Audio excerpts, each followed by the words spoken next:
Ladies and gentlemen of the Sodor Island Council and everyone else that's here, I, the Mayor of Sodor, am here in this meeting at the Tidmouth Town Hall to propose a brand new fascinating idea I have that hasn't been done in over 50 years for both the citizens and visitors to the Sodrian Island. It centers around the most popular form of transport on the island, railways. The idea starts off with one of the first and now long-defunct railways originating historically back to the 1850s. It was known as the Cronk and Harwick Railway, which was horse-worked in bringing workmen and materials to and from the two quarries in the hills of Drogenwy-Clagen and Cregwire.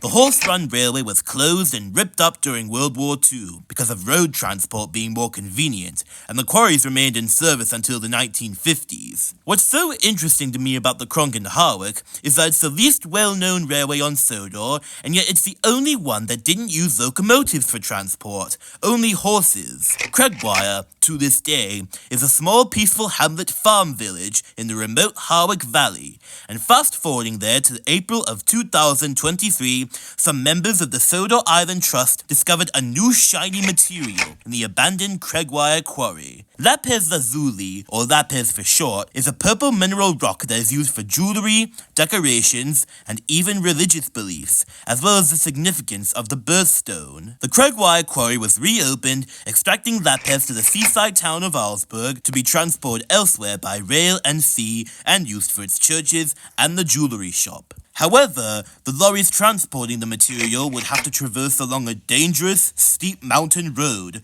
along the Harwick hillside to reach Augsburg. This was manageable for a short while until November of last year during a storm. The road became very slippery along the hills, and there was a landslide caused by the rain, resulting in the lorry to fall off the cliff and crash below. The driver tragically died instantly, and the road was deemed too unsafe, so it and the quarry were closed, with the latter's future uncertain. That is, until I had a meeting almost a year ago in late December with Sir Topham Hatt and the controllers of the Skarloey, Alsdale, and Cody Fell railways, Mr. Percival, Duncan, and Bahrain respectively, and we all agreed on the idea of a new railway. Last year in the summer I took a holiday in Wales with my family. Not only did I attend the 3rd Audrey Extravaganza, but I also visited the railways of the Snowdon Mountain and the Lambeth Lake, in which the Lambeth Lake Railway is not far from the mountain line in the Snowdonia National Park. This is where I get most of the inspiration, as well as a couple other sources,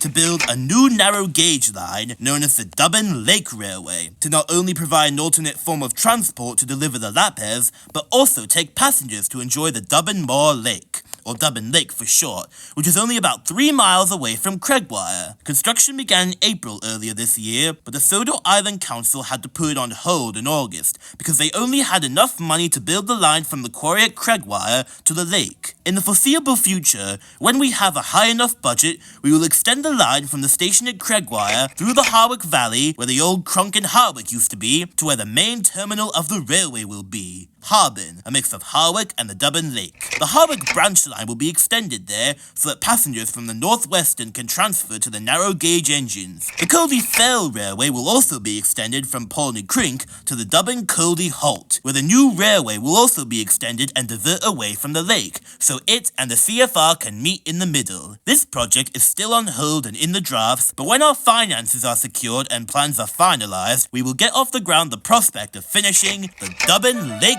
Railway Project.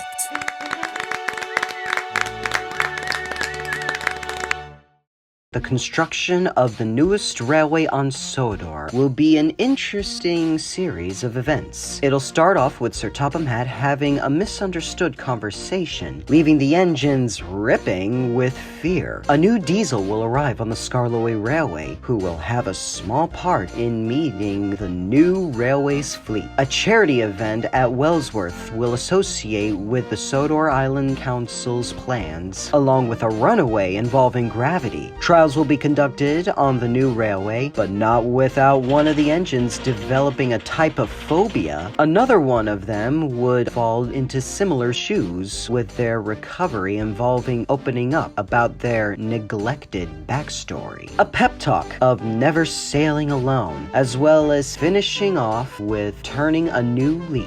What is likely the biggest arc to date in these Sodor stories will be unique and exciting, but not without its major hardships. And over the time period around Christmas to early next year in the spring, you'll receive the full details surrounding the arc of the Dubbin Lake Railway. Hey, wait a minute. Wasn't I supposed to narrate this? Rail fan, why the frick did you steal my spot? And I've been teleported to a meat freezer. Awesome. If only Pomni were still here.